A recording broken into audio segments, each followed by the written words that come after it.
Malam ini aku akan bawa kalian ke sebuah cerita yang tidak semua orang berani mendengarnya sampai akhir. Sebuah cerita yang menyisakan misteri dan teror, dan mungkin masih meninggalkan jejak di dunia ini. Tapi ingat, kalau kalian mulai merasa merinding, itu tandanya mereka mulai memperhatikan. Klik subscribe sekarang dan siapkan nyali kalian, karena cerita ini bukan untuk yang penakut.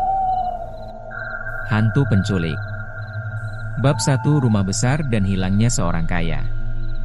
Nama Rudi Wijaya dikenal luas sebagai pengusaha sukses. Kekayaannya melimpah dari bisnis properti dan teknologi. Di usianya yang ke-42, ia tinggal sendirian di rumah megah bergaya kolonial di kawasan elit Bandung Utara, setelah bercerai 2 tahun lalu. Rumah itu besar, sepi, dan konon dibangun di atas tanah tua yang dulunya adalah lahan keramat. Namun Rudi tak percaya hal-hal mistis. Sampai suatu malam, Rudi menghilang. Tanpa jejak, tanpa suara. CCTV mati total, penjaga rumah tidak mendengar apapun. Pagi harinya, para asisten rumah tangga menemukan lemari besar di kamar utama terbuka lebar, dengan aroma busuk menyengat. Tidak ada tanda kekerasan. Tidak ada barang yang hilang. Hanya satu hal yang aneh.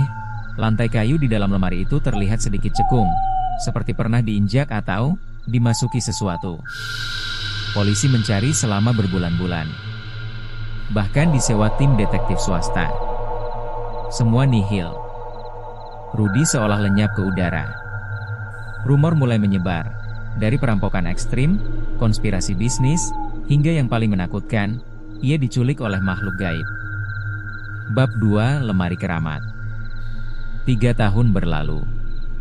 Rumah megah itu kosong, hanya dijaga satu penjaga tua bernama Pak Amir, yang mulai sakit-sakitan. Tapi rumah itu tidak dijual.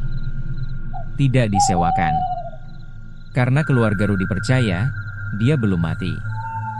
Sampai suatu malam, adik Rudi, Intan Wijaya, bermimpi aneh. Dalam mimpinya, ia melihat Rudi duduk di sudut gelap sebuah ruangan batu, kurus kering, dengan mata kosong. Tangannya terikat rantai emas. Di belakangnya, makhluk besar tinggi berjubah hitam berdiri, tidak bersuara, hanya menatap Intan, seolah menantangnya untuk datang. Intan terbangun dengan tubuh menggigil. Ia menghubungi seorang ulama yang dikenal sebagai penakluk makhluk halus, Kiai Anwar, seorang tua dari daerah Garut yang sudah sering membantu dalam kasus-kasus aneh. Awalnya Kiai Anwar menolak, tapi setelah Intan menunjukkan sketsa mimpi dan lokasi rumah, wajah sang Kiai berubah pucat. "Kamu bilang dia hilang di kamar utama? Dan di dalam lemari besar?" Intan mengangguk. Kiai Anwar menghela napas panjang. "Lemari itu bukan lemari biasa. Itu gerbang." Bab 3, Ritual Pemanggilan. 3 malam kemudian, di malam Jumat Kliwon, Kiai Anwar datang bersama 2 santrinya. Mereka membawa peralatan ruqyah, kitab tua, dan kemenyan khusus. Intan ikut serta, meski gemetar ketakutan.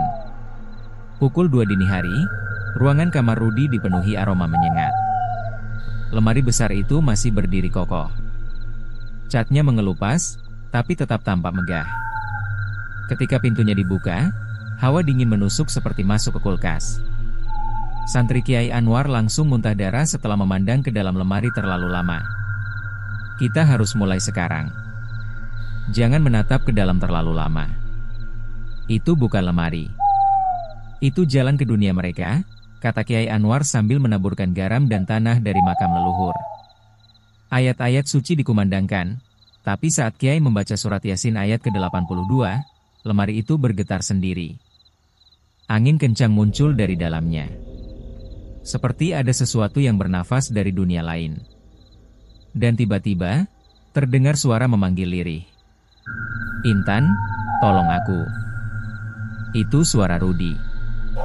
Bab 4, Dunia di Balik Lemari. Kiai Anwar memutuskan untuk melakukan pembukaan portal. "Kita tidak bisa masuk ke sana secara fisik. Tapi kita bisa menembusnya lewat mimpi, dengan izin Allah. Kamu yang harus masuk, Intan." Karena dia memanggilmu, kata Kiai Anwar. Dengan metode zikir, minyak khusus, dan air ruqyah, Intan dibawa ke dalam kondisi semi-trans. Dalam mimpi itu, ia kembali ke rumah lama. Lemari besar itu terbuka.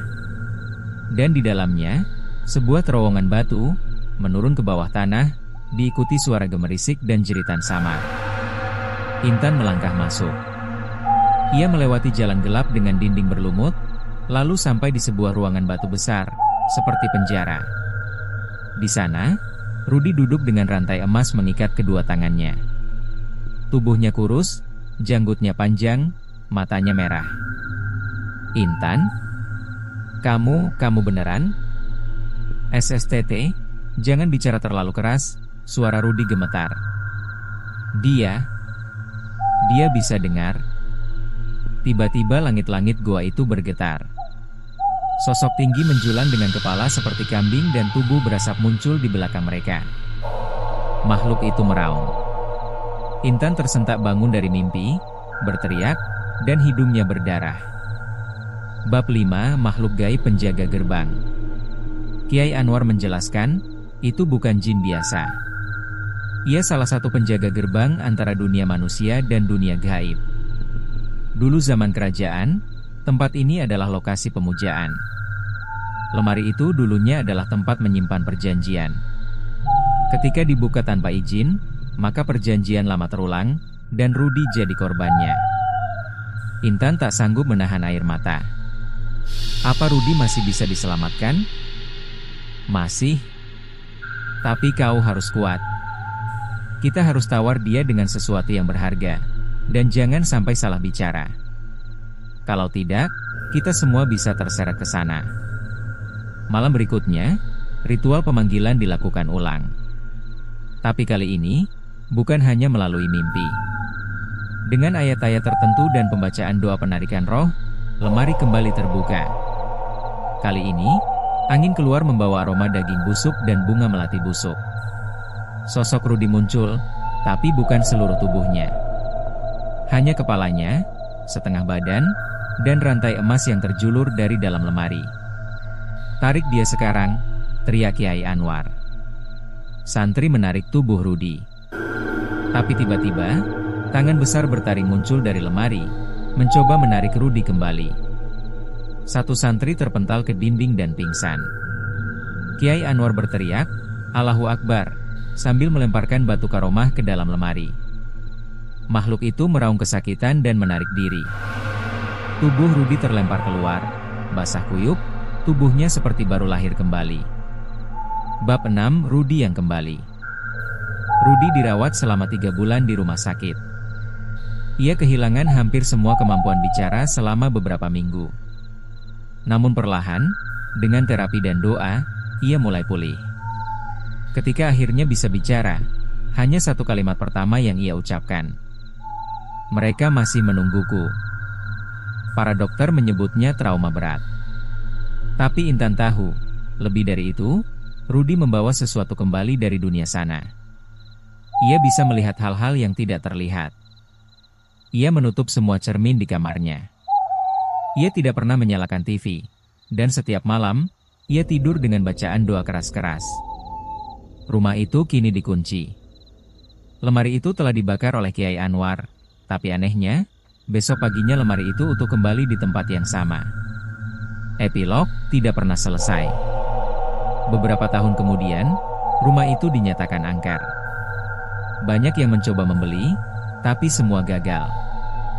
Bahkan beberapa pekerja renovasi dikabarkan hilang, dan satu meninggal mendadak karena shock ketakutan. Sementara Rudi memilih tinggal di pondok pesantren di Garut. Ia berhenti dari semua bisnis. Kini ia dikenal sebagai orang sakti yang pernah kembali dari dunia jin. Tapi kadang, saat malam sunyi, orang-orang mengatakan mereka mendengar suara dari dalam lemari itu. Tukar tempatmu denganku.